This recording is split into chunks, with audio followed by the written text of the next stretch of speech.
एक समय ऐसा भी था जब अफ्रीका का ये मैदान घने जंगलों से घिरा हुआ होता था। ये बात उस समय की है जब हमारे पूर्वज यानी आदि मानव का विकास हो रहा था। एक समय में पूरे अफ्रीकी क्षेत्रों पर आदिम मनुष्यों का राज हुआ करता था। इन्हीं जंगलों में उन्होंने खुद को विकसित किया और विकसित करने के साथ साथ खुद को अन्य जानवरों से बेहतर बनाया। यह उस समय के सबसे सक्षमशील प्राणी थे। लेकिन आखिर ऐसा क्या हुआ कि उन्हें अफ्रीका के घने मैदानों को छोड़कर पूरे विश्व में विस्तारित होना पड़ा? क्या ये कोई प्राकृतिक घटना थी या फिर इन्होंने अफ्रीका से निकलकर पूरे महाद्वीप पर फैल गए? आखिर वो आदिमानव की कौन सी प्रजाति थी जो सबसे पहले अफ्रीका महाद्वीप से बाहर निकली? तो दोस्तों, इन्हीं सभी बातों को जानने के लिए हमें उस समय में जाना होगा और उस समय को करीब से देखना होगा। तो आइए चलते हैं आज से करीब 2 मिलियन यानी 20 लाख साल पहले। तो दोस्तों, आज से 20 लाख साल पहले ये अफ्रीका का मैदान घने जंगलों से घिरा हुआ होता था और चारों ओर खूबसूरत पहाड़ और नदियों का प्रभाव था। इन घने जंगलों में तरह तरह के खतरनाक जानवर अपने शिकार पर निर्भर थे। उस समय के सबसे सफल शिकारियों में बड़े दांतों वाले शेर, लकड़बग्घे आदि शामिल थे। लेकिन उन्हीं घने जंगलों में आदि मानव भी राज किया करते थे। दोस्तों, अफ्रीका में आदि मानव का सबसे पहली प्रजाति थी ऑस्ट्रेलोपिथेकस। ये प्रजाति सबसे पहले पेड़ों पर रहा करती थी, जो फलों और पत्तों को खाकर अपना जीवन यापन करते थे।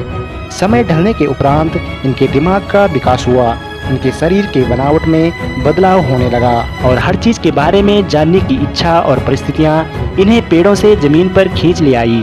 ये प्रजाति आमतौर पर पूरी तरह से मांसाहारी नहीं थे, लेकिन मांस प्राप्त होने पर यह इन्हें खा लिया करते थे, जैसे कि शिकारी लकड़बग्घे और तेंदुए के द्वारा छोड़े गए शिकार को अपना निवाला बना देते थे। उनके पास उतने आधुनिक हथियार नहीं थे जिससे वो किसी भी जानवर का शिकार कर सके।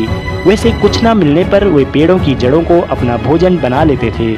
दोस्तों, होमो इरेक्टस ही आदिमानव की वह पहली प्रजाति थी जिन्होंने अफ्रीका महाद्वीप को छोड़कर धरती के दूसरे महाद्वीप में जाने का फैसला किया।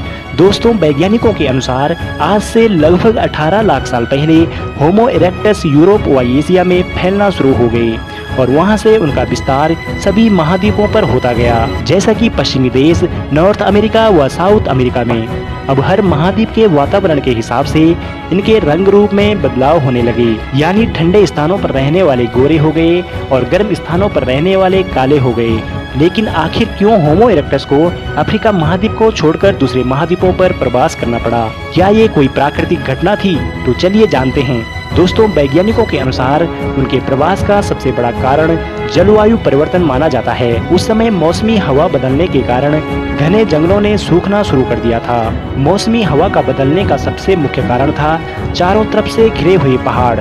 उस दौर में भूकंप की वजह से टेक्टोनिक प्लेटों में हलचल हुई और पहाड़ों का निर्माण शुरू हुआ और इन्हीं पहाड़ों ने हवाओं का प्रभाव मोड़ लिया, जिससे घने जंगल घास के मैदानों में बदल गए और यही सबसे बड़ा कारण था होमो इरेक्टस को अफ्रीका महाद्वीप को छोड़कर अन्य महाद्वीपों में प्रवास करना पड़ा। इस जलवायु परिवर्तन का असर केवल हमारे पूर्वजों तक ही सीमित नहीं रहा, बल्कि ऐसे जानवरों पर भी पड़ा जो या तो उस परिवर्तन में अपने आप को ढाल सके या उन्हें विलुप्त होना पड़ा।